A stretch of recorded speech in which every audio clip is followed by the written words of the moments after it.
بسم اللہ الرحمن الرحیم اللہم صلی علی محمد وعلی آل محمد وبارک وسلم۔ اللہ تعالیٰ کی قدرت سے براہ راست استفادہ کے لیے اللہ رب العزت کے اوامر کو حضرت محمد صلی اللہ علیہ وسلم کے طریقہ پر پورا کرنے میں سب سے اہم اور بنیادی عمل نماز ہے۔ قرآن پاک کی ایک آیت کا ترجمہ ہے، اللہ تعالیٰ کا ارشاد ہے، بے شک نماز بے حیائی اور برے کاموں سے روکتی ہے۔ ایک اور جگہ ارشاد ہے، جو لوگ ایمان لائے اور نیک عمل کرتے رہے، خصوصاً نماز کی پابندی کی اور زکوٰۃ ادا کی، تو ان کے رب کے پاس ان کا ثواب محفوظ ہے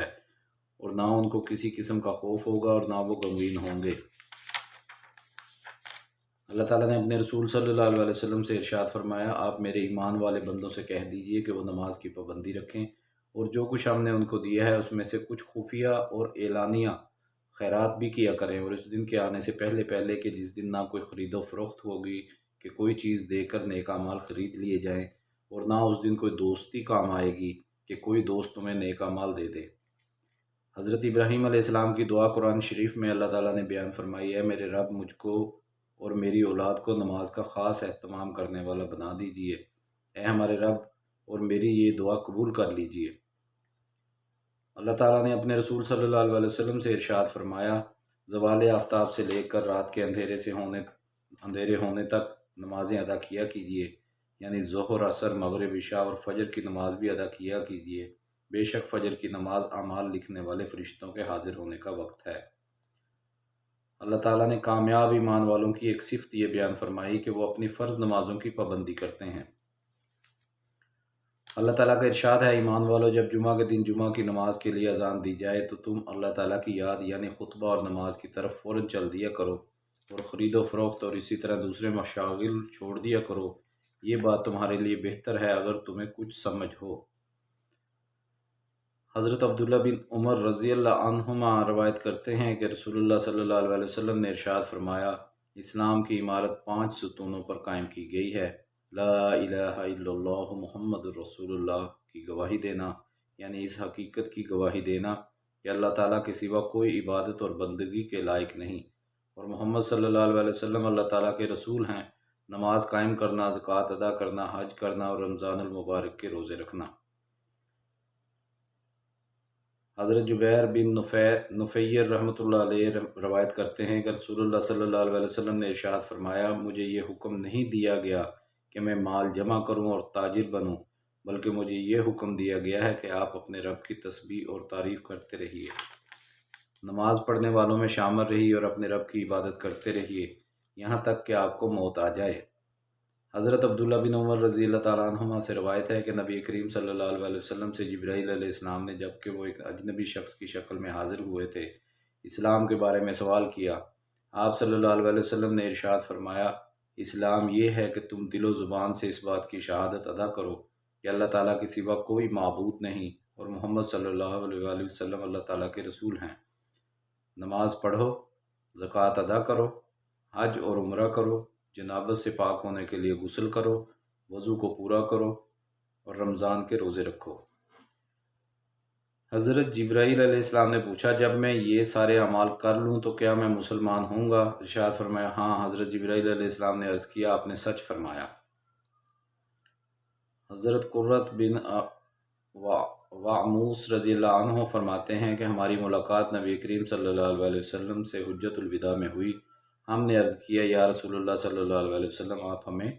کن چیزوں کی وصیت فرماتے ہیں؟ آپ صلی اللہ علیہ وسلم نے ارشاد فرمایا، میں تم کو اس بات کی وصیت کرتا ہوں کہ نماز قائم کرو، زکوٰۃ ادا کرو، بیت اللہ کا حج کرو اور رمضان کے روزے رکھو، اس میں ایک رات ایسی ہے جو 1000 مہینوں سے بہتر ہے۔ مسلمان اور ذمی جس سے معاہدہ کیا ہوا ہے، ذمی کا مطلب ہے جس سے معاہدہ کیا ہوا ہے، کہ قتل کرنے کو اور ان کے مال لینے کو حرام سمجھو، البتہ کسی جرم کے ارتکاب پر اللہ تعالیٰ کے حکم کے مطابق ان کو سزا دی جائے گی، اور تمہیں وصیت کرتا ہوں کہ تم اللہ تعالیٰ کو اور اس کی فرما برداری کو مضبوطی سے پکڑے رہو، یعنی ہمت کے ساتھ دین کے کاموں میں اللہ تعالیٰ کے غیر کی خوشنودی اور ناراضگی کی پرواہ کیے بغیر لگے رہو۔ حضرت جابر بن عبداللہ رضی اللہ عنہما سے روایت ہے کہ نبی کریم صلی اللہ علیہ وسلم نے ارشاد فرمایا، جنت کی کنجی نماز ہے اور نماز کی کنجی وضو ہے۔ کنجی کا مطلب ہے چابی، جنت کی چابی نماز ہے اور نماز کی چابی وضو ہے۔ حضرت انس رضی اللہ تعالیٰ عنہ روایت کرتے ہیں کہ رسول اللہ صلی اللہ علیہ وسلم نے ارشاد فرمایا، میری آنکھوں کی ٹھنڈک نماز میں رکھی گئی ہے۔ حضرت عمر رضی اللہ عنہ فرماتے ہیں کہ رسول اللہ صلی اللہ علیہ وسلم نے ارشاد فرمایا، نماز دین کا ستون ہے۔ حضرت علی رضی اللہ تعالیٰ عنہ سے روایت ہے کہ رسول اللہ صلی اللہ علیہ وسلم نے آخری وصیت یہ ارشاد فرمائی، نماز نماز، اپنے غلاموں اور ماتحتوں کے بارے میں اللہ تعالیٰ سے ڈرو، یعنی ان کے حقوق ادا کرو۔ حضرت ابو امامہ رضی اللہ عنہ سے روایت ہے کہ نبی کریم صلی اللہ علیہ وسلم خیبر سے واپس تشریف لائے۔ آپ صلی اللہ علیہ وسلم کے ساتھ 2 غلام تھے۔ حضرت علی رضی اللہ تعالیٰ عنہ نے عرض کیا، یا رسول اللہ صلی اللہ علیہ وسلم، ہمیں خدمت کے لیے کوئی خادم دے دیجئے۔ آپ صلی اللہ علیہ وسلم نے ارشاد فرمایا، ان دونوں میں سے جون سا چاہو لے لو۔ انہوں نے عرض کیا، آپ ہی پسند فرما دیں۔ نبی کریم صلی اللہ علیہ وسلم نے ان میں سے ایک کی طرف اشارہ کر کے فرمایا، اس کو لے لو، لیکن اس کو مارنا نہیں، کیونکہ خیبر سے واپسی پر میں نے اس کو نماز پڑھتے دیکھا ہے اور مجھے نمازیوں کو مارنے سے منع کیا گیا ہے۔ حضرت عبادہ بن صامت رضی اللہ تعالیٰ عنہ فرماتے ہیں کہ میں نے رسول اللہ صلی اللہ علیہ وسلم کو یہ ارشاد فرماتے ہوئے سنا، اللہ تعالیٰ نے 5 نمازیں فرض فرمائی ہیں، جو شخص ان نمازوں کے لیے اچھی طرح وضو کرتا ہے، ان کے مستحب وقت میں ادا کرتا ہے،